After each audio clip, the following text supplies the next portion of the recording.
What would happen if you could cut your worst meeting this week? I mean, the one that is absolutely sucking the life out of your soul, and you could get that time back to do something else. Well, if you want to learn how to do this, then stick around, because this episode of the Meeting Leadership Podcast is about stopping the meeting madness and learning how to cut out your worst meetings today.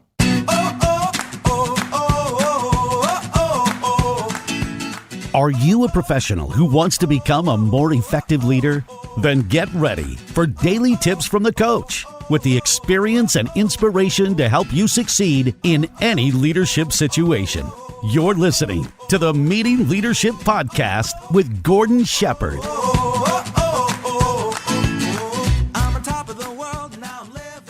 Welcome to another episode of the Meeting Leadership Podcast. My name is Gordon Shepherd. I want to say thank you for being here. Thanks for being the type of person who wants to go beyond facilitation, a professional who wants to get into meeting leadership. This is where every meeting that you attend is highly productive. You're doing everything you can to really connect every meeting to your strategy, and you know that each meeting that you are participating in and driving forward is actually helping to build your entire organization, and the flow through from that is to help you serve your end user, your customer, your clients, your community at the highest possible level. Thank you so much for tuning in. And let me take a moment to set the stage for this episode. Now, when I teach this concept at conferences, what I like to do with the crowd of engineers, doctors, lawyers, professionals, bureaucrats, whoever's in the room, I say this, and you can do this along with me right now. I say, put your hand in the air if you are in at least one meeting per week. All right, everybody's hands go up, right? Of course.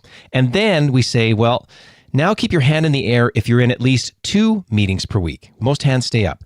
Then I say, count along with me. And then I go 3 and 4 and 5 and 6. Now, people kind of lower down the food chain. They drop off about 5 or 6 meetings a week.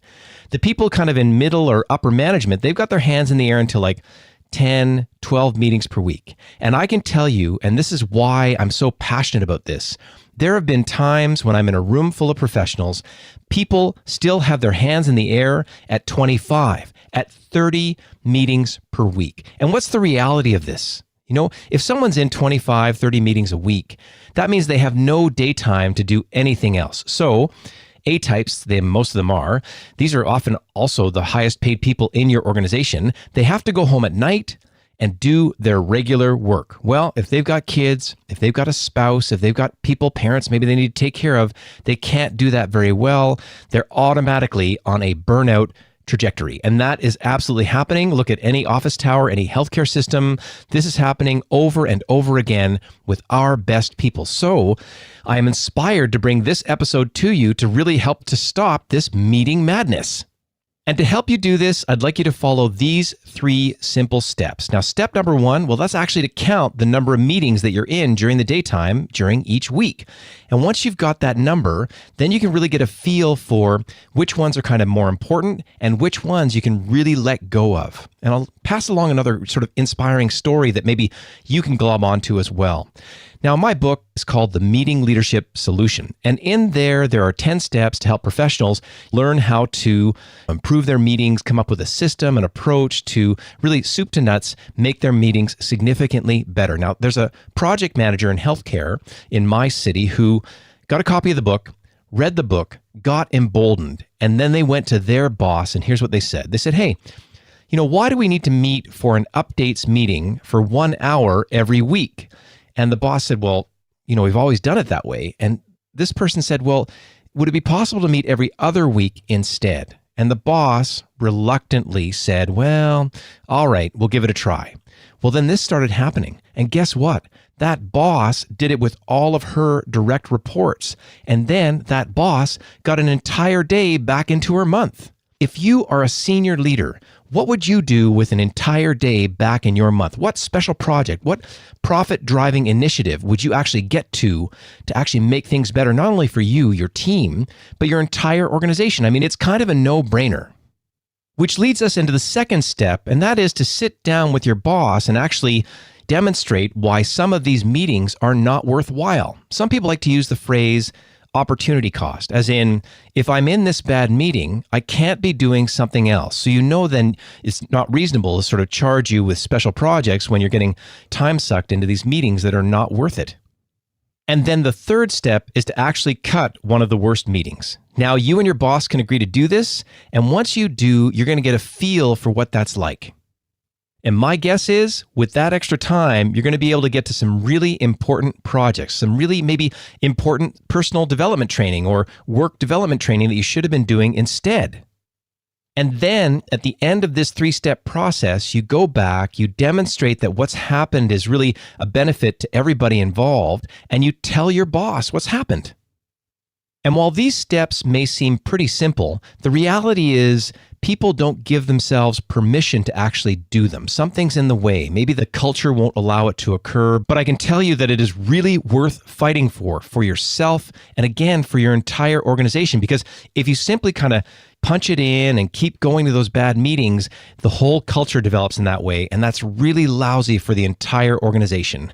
And in parentheses right here, I'd love to say CEOs, senior, super senior leaders, directors, executive directors, whoever's listening to this, please take heed. This is very low-hanging fruit to actually really move your organization forward. And now let me take a moment to recap the 3 steps that will help you to stop the meeting madness and cut out your worst meetings today. Step number 1, take a simple inventory of all the meetings that you're in during the week. Step number 2, measure the opportunity cost of bad meetings and then figure out some of those projects that you could be in that would actually be way more beneficial than wasting your time.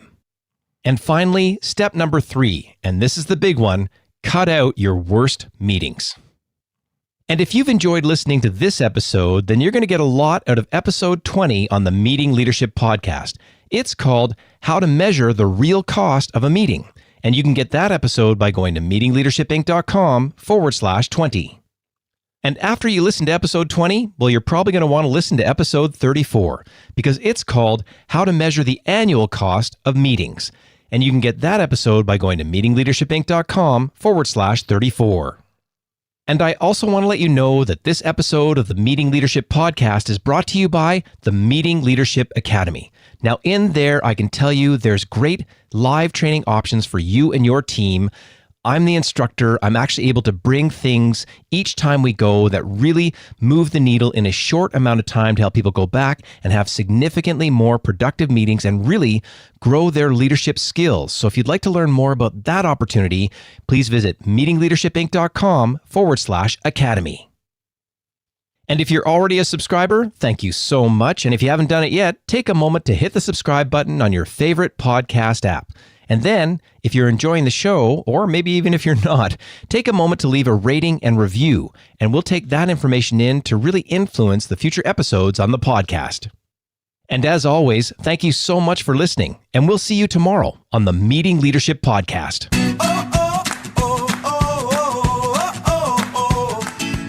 Thanks for listening to the Meeting Leadership Podcast. Be sure to subscribe for more strategies to help you become an outstanding leader. And don't forget to rate and review so we can bring you fresh content every day.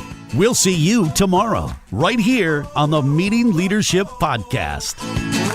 I'm on top of the world, now I'm living. And the good just gets better, keeps on giving. Not even close to the end, it's just beginning.